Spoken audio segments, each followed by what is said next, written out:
Terpantas, terkini dan sahih. Bila-bila masa, di mana jua. Berita di jari. Subscribe YouTube Buletin TV3. Buletin 1.30 14 April anda bersama saya Asrul Nizam Kadir. Tajuk utama tengah hari ini. Dr. Sahrudin Jamal, Menteri Besar Johor yang ke-17.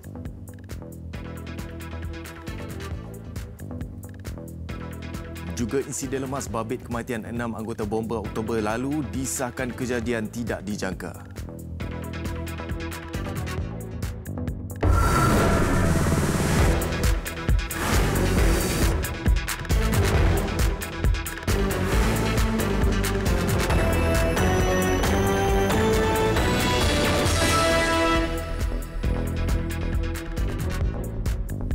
Assalamualaikum dan salam sejahtera. Adun Bukit Kepong Dr. Sahrudin Jamal dilantik selaku Menteri Besar Johor ke-17 dalam satu upacara istiadat penyerahan surat tauliah dan pengisytiharan pelantikan Menteri Besar Johor pagi tadi. Dan pada sidang media sejurus selepas itu, Dr. Sahrudin berkata rakyat akan menjadi keutamaan beliau dalam menjalankan tugas dan amanah sebagai Menteri Besar. Serentak pelantikan itu, beliau juga akan membuat rombakan portfolio dalam barisan pentadbiran kerajaan negeri. Berkata demikian pada sidang media di Ibu Pejabat Parti Bersatu Johor di Kempas. Saya akan cuba menggalas amanah yang diberikan kepada saya dengan sepenuh hati untuk memastikan kemajuan negeri Johor, dan yang penting sekarang ialah rakyat. Kita ingin memastikan rakyat negeri Johor dapat menikmati segala kemajuan ataupun pembangunan yang telah kita rancangkan. Turut hadir pada sidang media itu, pemimpin Parti Komponen Pakatan Harapan dan bekas Menteri Besar Dato' Osman Sapian. Semua pemimpin PH yang hadir turut berikrar memberi sokongan kepada Dr. Sahrudin. Memang apabila terjadi perubahan pucuk pimpinan, memang akan ada perubahan portfolio di mana Dato' Man ada tim dia. Saya pun ada tim saya. Jadi saya akan memilih YB yang saya selesa bekerja dengan YB itu, dan untuk memastikan sekarang yang lebih penting ialah macam mana kita dapat membantu masyarakat untuk memastikan masyarakat dapat segala kemudahan apa yang telah kita rancangkan sebelum ini. Beliau akan mengemukakan senarai nama Exco kepada Sultan Johor, Sultan Ibrahim almarhum Sultan Iskandar dalam masa terdekat.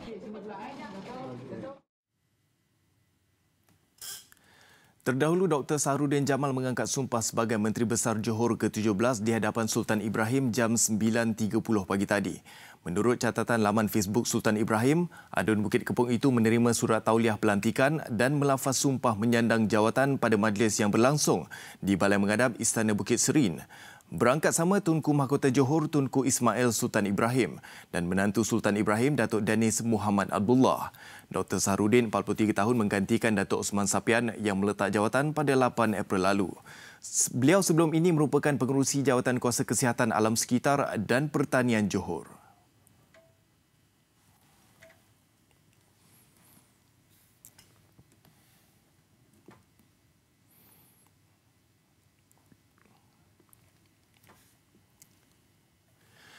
Dan Sultan Ibrahim dalam pada itu bertitah Dr. Sahrudin perlu mengutamakan kepentingan negeri berbanding kepentingan diri dan politik. Ia demi kesejahteraan hidup rakyat dan kemakmuran ekonomi negeri Johor. Selain berharap Dr. Sahrudin memikul tanggungjawab dengan jujur, ikhlas dan amanah, Sultan Ibrahim turut menasihatkan kerajaan negeri agar jangan membuang masa dengan banyak bercakap tentang perkara yang tidak berfaedah serta menabur fitnah dan mereka-reka cerita hanya untuk meraih perhatian dan mengelirukan rakyat. Baginda turut menegaskan tidak perlu ada pihak luar yang sibuk melompat-lompat, tidak tentu arah bercerita tentang siapa yang berkuasa dan bagaimana untuk mentadbir Johor. Sultan Ibrahim turut bertitah kedaulatan Johor, kesucian agama Islam dan keistimewaan orang Melayu hendaklah sentiasa dipelihara.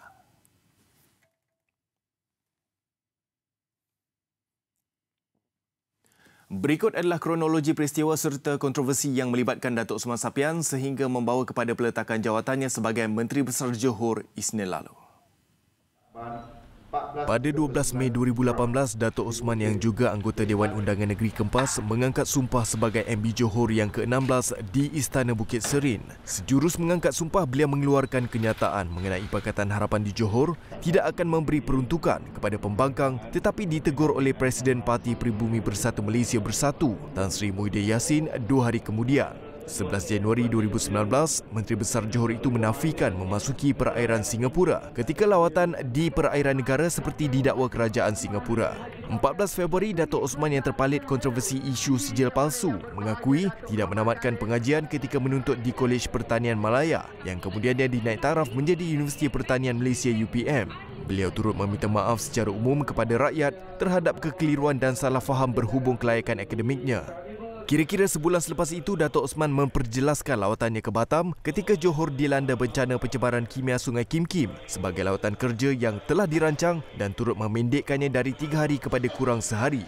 8 April 2019 pula, Datuk Osman bertemu Perdana Menteri Tun Dr. Mahathir Mohamad di Putrajaya untuk membincangkan statusnya sebagai Menteri Besar Johor. Keesokan harinya, beliau didapati tidak hadir pada pemukiman pemimpin Malaysia Singapura di Putrajaya dan digantikan dengan wakil rasmi beliau, Pengerusi Jawatan Kuasa Kesihatan, Alam Sekitar dan Pertanian Negeri, Dr. Sahrudin Jamal. Pada petang 9 April, Tun Dr. Mahathir mengesahkan menerima surat peletakan jawatan Datuk Osman sebagai MB Johor berkuat kuasa 8 April. Seterusnya semalam, 13 April, Sultan Johor Sultan Ibrahim Sultan Iskandar berkenan menerima peletakan jawatan Datuk Osman sebagai Menteri Besar.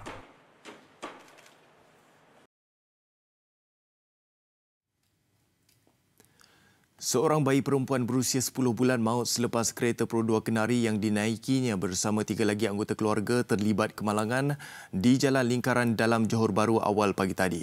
Ketua Polis Daerah Johor Bahru Selatan ACP Syahrul Nain Jais berkata, mangsa Nur Aulia Inara Muhammad Nir Zaudi Haikal yang berada dalam tempat duduk bayi yang diletakkan di kerusi hadapan kereta itu cedera di kepala, badan dan kaki.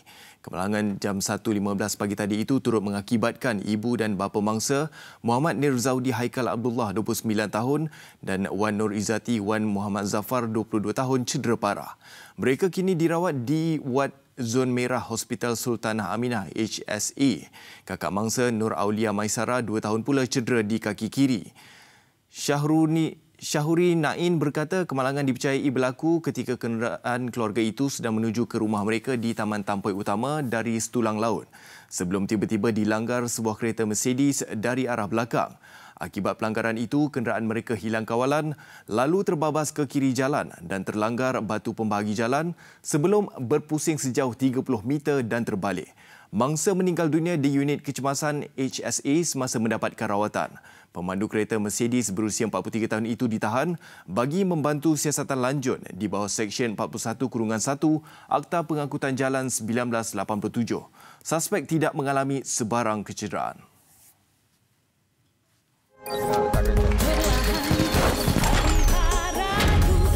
Hub 32 megapiksel, kamera depan terangkat. Vivo.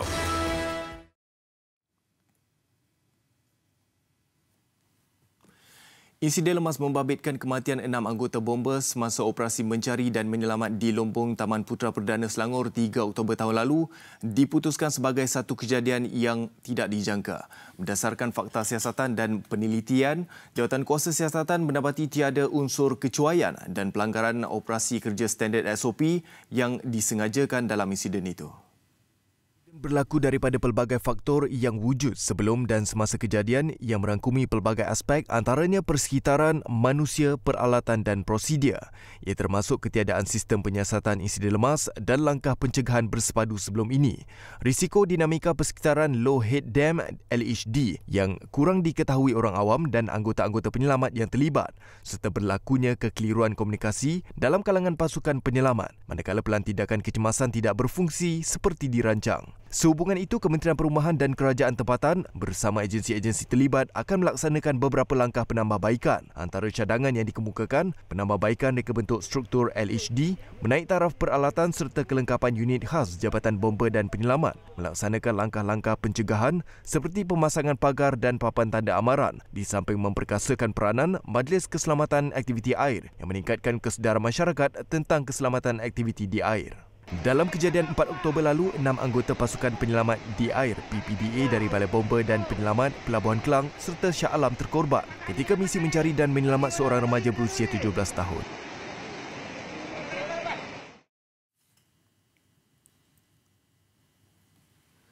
Sekumpulan remaja bawah umur dicekup selepas berlumba secara haram di Kajang Selangor awal pagi tadi. Siasatan mendapati remaja terbabit menggunakan motosikal ibu bapa mereka tanpa kebenaran untuk merempit.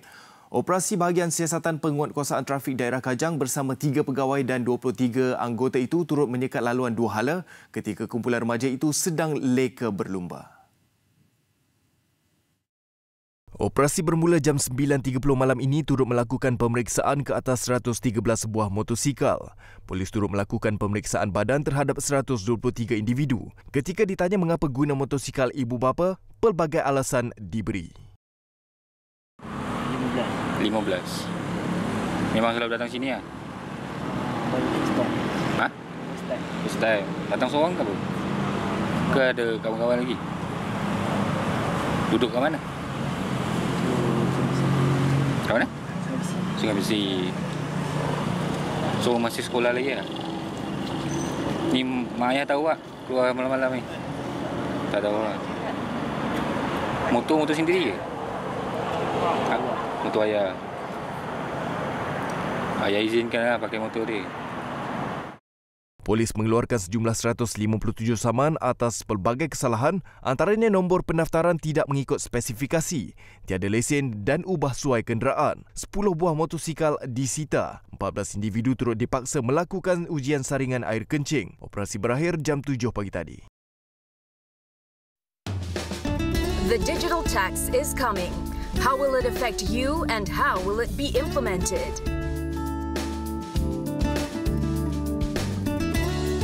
Also, we take a look at the food bank program. How does it work and how is it being implemented in local universities?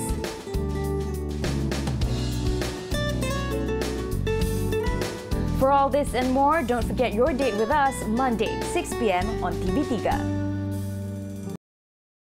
Saya dengan Datuk Siti tengah letak kereta.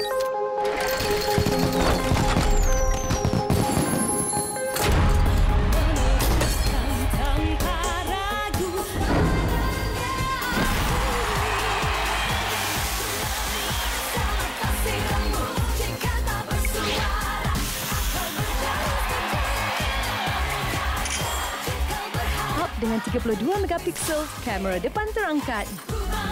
Vivo. Besar impaknya. Laris selepas hasilnya. Pantas menampilkan prosiding ini secara dalam keuangan maya. Berita di jari. Subscribe YouTube Bulletin TV3. Bagi mendapatkan perkembangan selanjutnya Pilihan Raya Indonesia, kita terus saja bersama Nadia Mohsin. Nadia, ada sebarang perkembangan mengenai hasil siasatan kertas undi yang telah ditandakan di Malaysia, Nadia? Baik, sehingga saat ini kami masih lagi belum dapat perkembangan ataupun maklumat terkini mengenai status siasatan kertas undi yang telah ditandakan di Malaysia yang ditemui di Bangi itu.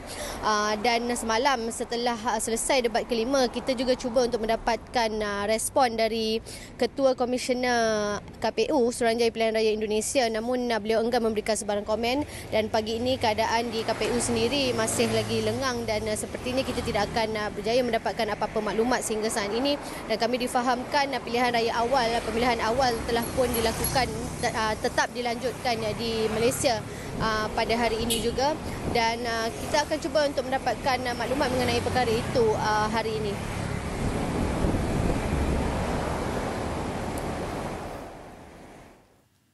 Dan Nadia, bagaimana pula keadaan ataupun situasi ketika ini di Jakarta, Nadia?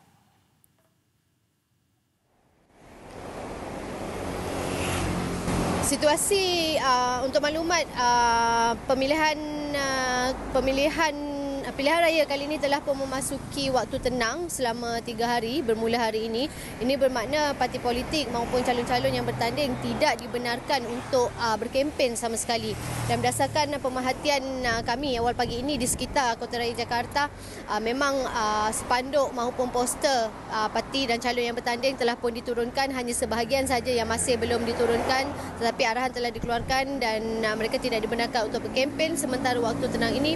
Dan difahamkan calon Presiden Jokowi telah berangkat ke Tanah Suci Mekah untuk menunaikan umrah dan akan kembali ke sini menjelang pemilihan 17 hari bulan nanti.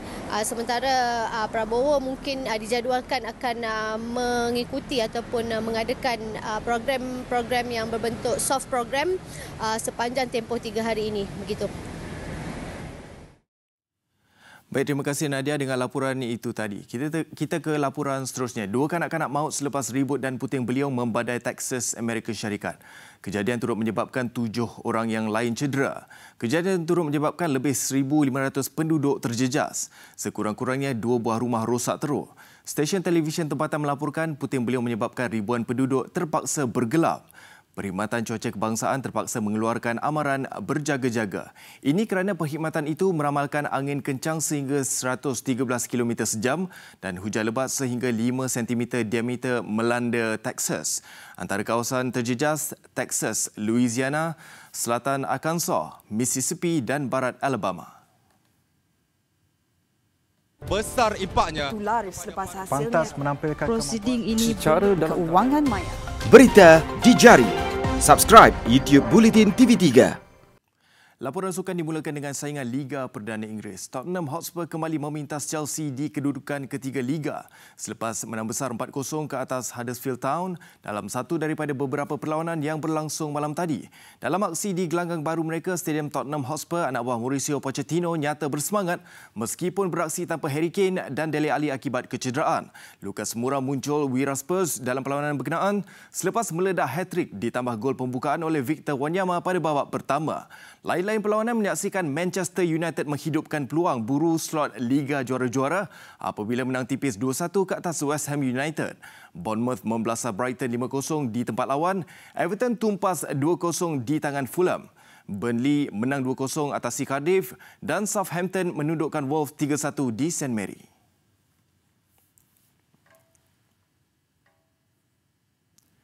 Beralih ke Liga Super, pendahulu Liga, Johor Darul Takzim JDT terus mengukuhkan cengkaman di Persada Liga selepas menundukkan PJ City 1-0 malam tadi. Meskipun bergelut menentang pendatang baru Liga Super itu, namun kemenangan tipis membolehkan skuad Harimau Selatan meraih kemenangan ke-7 musim ini. Sekaligus menghimpunkan 23 mata, berkelebihan 5 mata mengatasi Pahang yang hanya akan turun menentang PKNS FC di Stadium Shah Alam malam ini. Namun PJ City FC wajar berasa bangga apabila anak buah Kedivan berjaya memberi tentangan yang sengit dan hanya tewas tipis di tangan penyandang juara itu pada musim pertama mereka di Liga Super. Pelawat menghantar amaran awal menerusi percubaan Diogo Santo pada minit ke-8 namun tersasar sebelum beberapa asakan yang dilakukan berjaya dinafikan dengan baik barisan pertahanan tuan rumah. Bagaimanapun keutuhan benteng PJ City hanya bertahan 25 minit selepas hantaran Safawi menemui Syafiq yang kemudiannya menewaskan penjaga gol Muhammad Muhammad. Bersambung babak kedua, permainan tampak seimbang apabila PJ City beberapa kali mengancam JDT menerusi serangan balas pantas menggunakan sayap, namun ia tidak cukup untuk membantu mereka mendapatkan gol penyamaan. Tamat permainan, PJ City 0, JDT 1.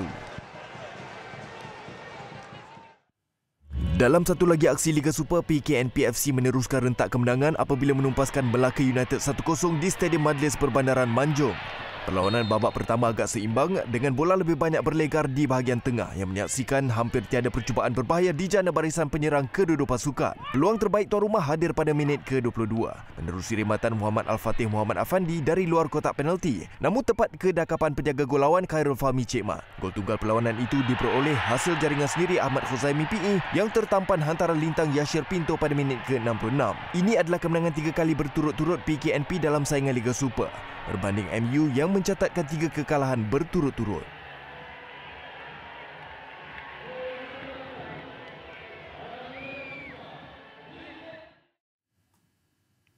Beralih ke perkembangan Liga Perdana, Sabah gagal memanfaatkan kelebihan beraksi di gelanggang sendiri apabila diikat UiTM FC dengan berkongsi jaringan seri satu sama di Stadium Likas malam tadi. Babak pertama perlawanan menyaksikan kedua pasukan saling berbalas serangan namun gagal menghasilkan sebarang gol dan kedudukan 0-0 itu kekal sehingga tamat separuh masa pertama. Skuad Tambadau bermula garang pada babak kedua dan berjaya memperolehi jaringan pertama menerusi Rodoljuk Panovic yang menanduk kemas hantaran Randy Barrow pada minit ke-49. Sabah kemudian hampir menambah jaringan pada minit ke-55. Namun rebatan Luka Milanovic sekadar menggegar palang. Milanovic sekali lagi mencemaskan pintu gol UiTM namun sepakan percumanya pada minit ke-68 ditepis keluar penjaga gol lawan. Minit ke-79 penyerang import UiTM Robert Welly Lopez Mendy hampir menyamakan kedudukan namun cubaannya terkena tiang walaupun penjaga gol Sabah Rozami Rohim sudah tertewas. UiTM berjaya mengikat pasukan Sabah hasil sepakan percuma Leret Robert yang terus menerja jaring menjadikan kedudukan 1-1. Tersentak dengan jaringan itu, Sabah terus melakukan serangan demi serangan namun gagal diterjemahkan kepada jaringan dan kedudukan itu kekal sehingga pengadil perlawanan Zulkifli Ahmad meniupkan whistle penamat.